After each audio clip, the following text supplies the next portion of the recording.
Hello everybody. Today we are going to cook a ribeye roast. We're going to do it on the truck. As you can see, in the background there, my toaster oven. It's got a rotisserie in it. And we're going to do a ribeye roast in that toaster oven. Let's see how it turns out.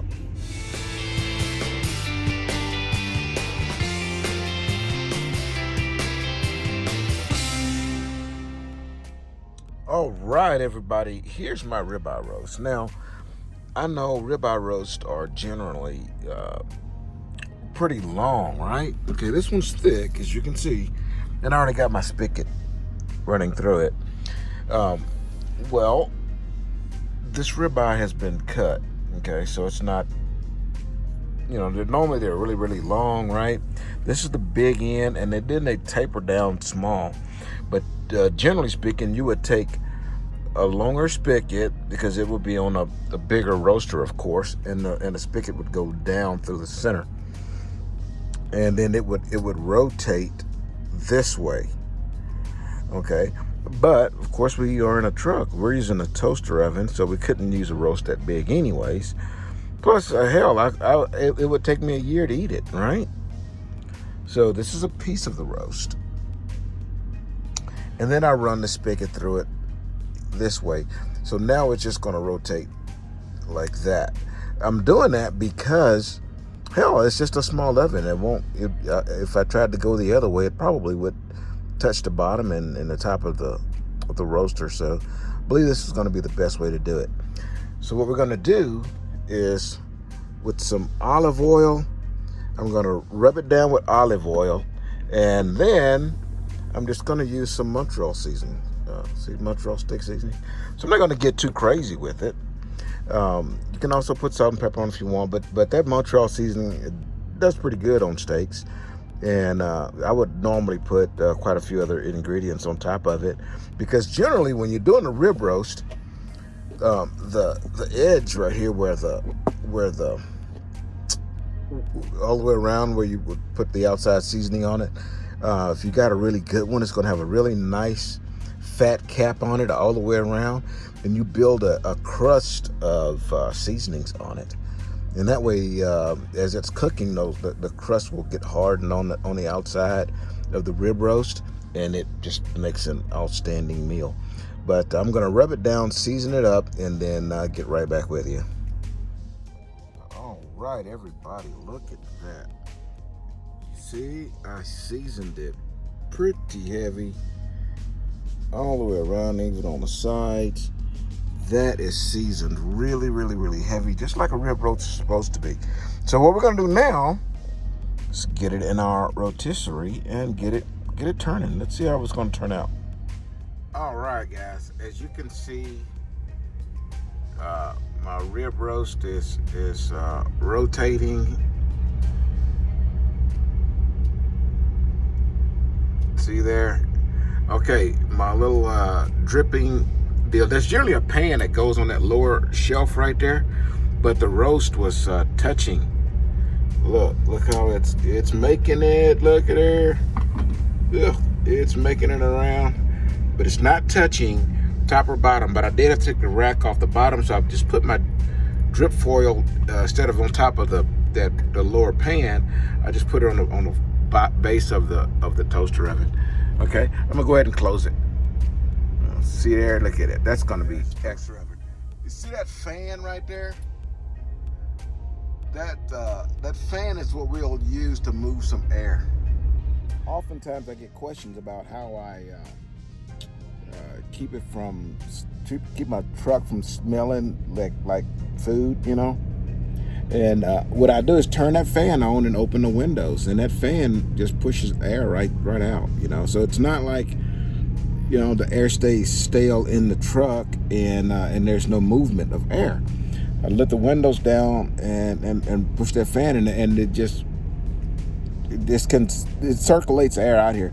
Now there will be a smell in the truck. That's just cooked food in the truck will have a smell. And it doesn't last long, a few hours after you cook, and it dissipates and it's gone. I also use a I have an air purifier in here also. That air purifier helps me because I have, my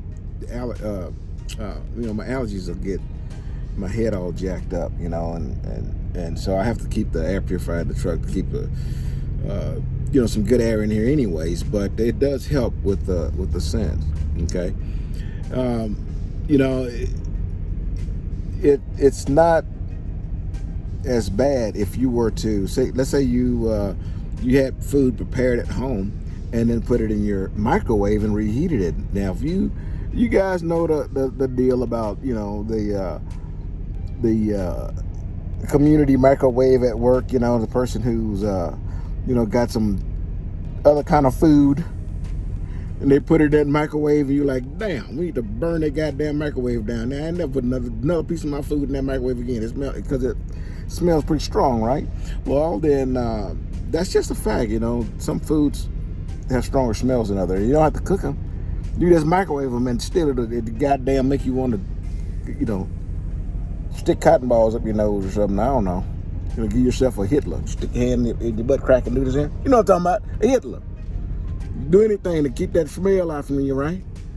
Well, you get smells in the truck when you eat. You just go into the restaurant and buy food, okay, and then brought it back to the truck and ate it. You just take care of your truck. You keep it clean in here, and keep, you have to let the windows down every once in a while to kind of move some fresh air through. So don't think that there's going to be that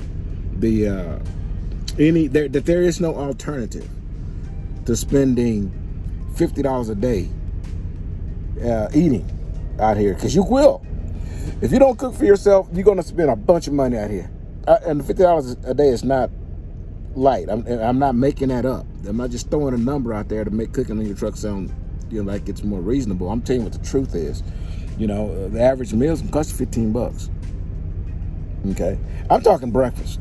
You go to McDonald's at a truck stop. McDonald's costs a lot more than a freestanding McDonald's. Across the street from me is I'm at a Love's right now, and this Love has an Arby's, but across the street is a TA. TA had Popeyes. I wanted to go in that Popeyes, but you go in there by Popeyes, buy two pound chicken. You got a 2-piece chicken dinner at the Popeyes or TA. You got to pay a goddamn mortgage.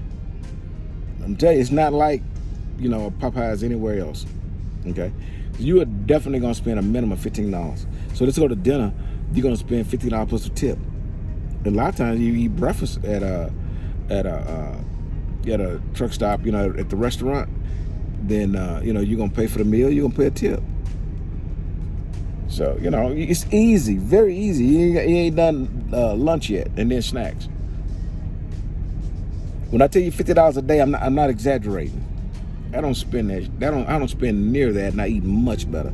You never get a goddamn ribeye roast at you will, but shit, you might pay $50 for just that. So it's worth it. Cook on your truck, roll the window down, air it out. You good to go. I just want y'all to see.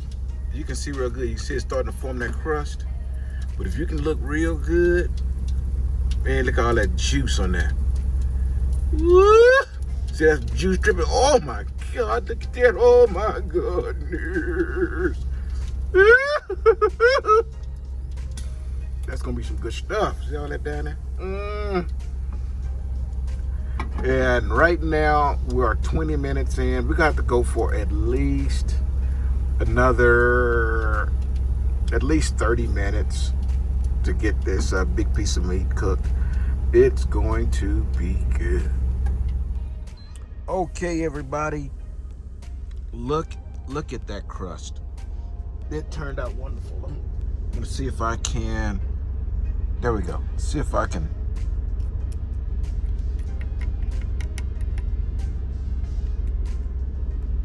Can you hear it? It crusted up really, really, really nice. It looks really good. I'm gonna cut it and see what it looks like inside.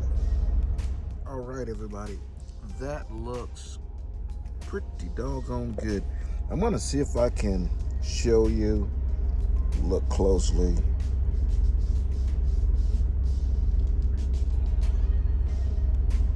see I don't know if you can see the juice coming out of it, but you can obviously see it on the plate there. And it turned out really good. Now, I did that one in my toaster oven on 400 for, it took about 45 minutes. Generally, I would cook it where it's medium rare, but that's more close to medium than medium rare. But let me give it a taste and let you know what it's like. All right, everybody, there's a good chunk of steak meat right there.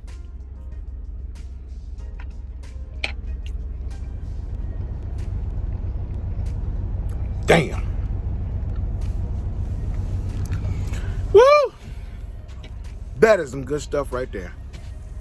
I got a salad to eat with it.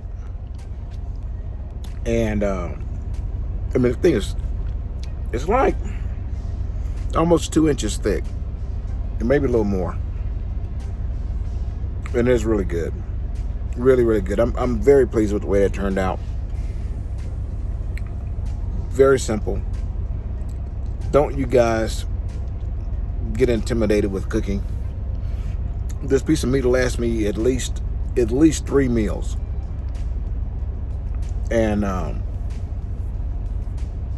it didn't cost very much. I mean, I think it was like $8 or something like that. And I mean, you can just kill it, man. You save so much money cooking on your truck. So I hope you guys enjoyed it. I know I'm about to. Until I see you again. Deliver undistracted. And here's your boot.